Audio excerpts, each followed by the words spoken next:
आमच्या घरातली दोन्ही पिल्ली रुसली होती कारण त्यांना चिकन चंपारण खायचं होतं. तर मला वाटतं जगातल्या सगळ्या कोंबड्या हेच दोघं मारून खात आहेत की काय कोणास ठाऊक. तर आता चिकन घेतलं आणि आता तुम्ही विचाराल मोठी पिलं कोण, तर माझी पतिदेवाने त्यांचं पोरगं म्हणजे माझं पोरगं.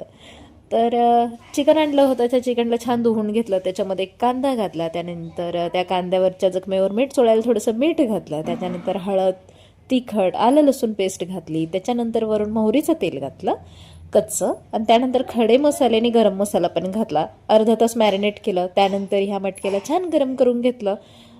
ते त्याच्यात पाणी घालून गरम करून घेतलं कारण स्वच्छ व्हावं म्हणून.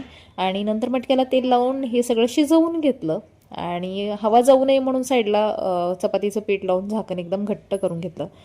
आणि चिकन चंपारण खूप छान झालं होतं आणि पूर्ण व्हिडिओ शूट करायचा राहून गेला कारण रुसले होते हे दोघं, त्यांना मनवायच्या चक्करमध्ये मी होते. तुम्ही तेवढं सबस्क्राईब करून घ्या.